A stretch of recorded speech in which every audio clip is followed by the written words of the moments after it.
Krishna Nidhi Clubhouse. Hi friends, welcome back to my channel. So today we are going to learn an English grammar topic. Has and have. The words has and have are also verbs. ये जो दो words हैं, has और have, इनको भी हम verbs कह सकते हैं. We use has with he, she, it and singular nouns. हम जो word has है वो हम किसके साथ यूज करते हैं? He, she, it या किसी भी singular nouns के साथ. For example, John has a red balloon. तो John एक singular noun है.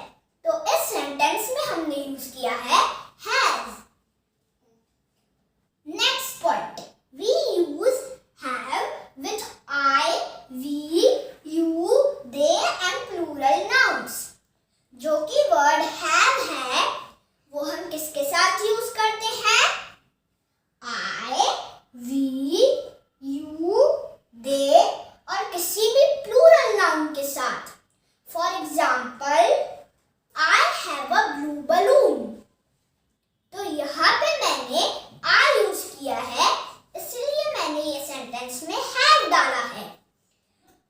So next example, they have many balloons.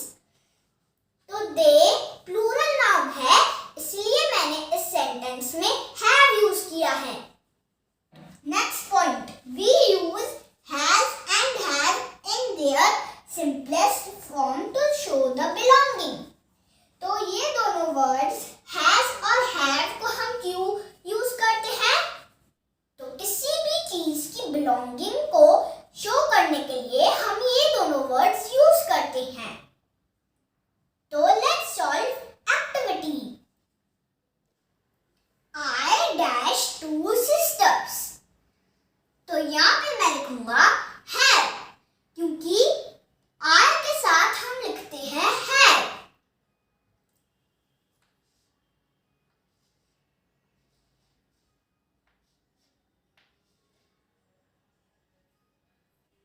Number 2. The cow dash two horns. The cow has two horns. तो cow एक single noun है, singular noun है. तो यहाँ पे मैं लिखूंगा has.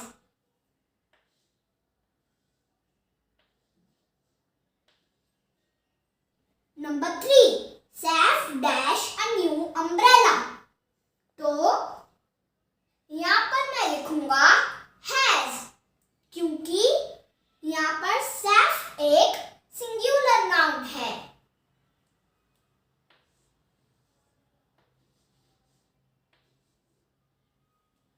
Number 4. We dash great love for our parents. तो यहाँ पे मैं लिखूंगा have, क्योंकि यहाँ पर we लिखेला है. we एक प्लूरल नाउन है.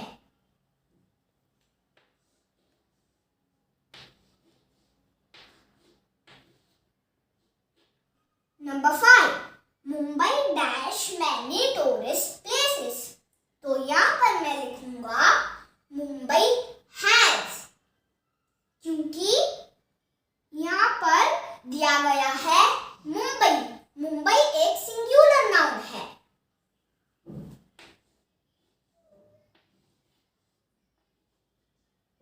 Number 6. You dash a very fine singing voice.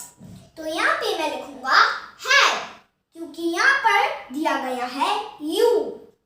तो you के साथ आता है have.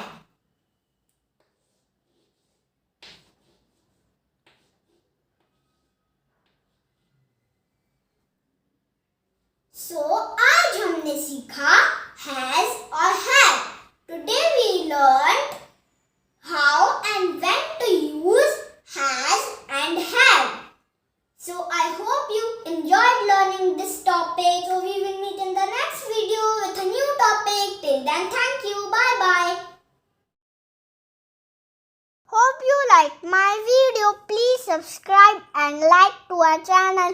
Thank you. Bye bye.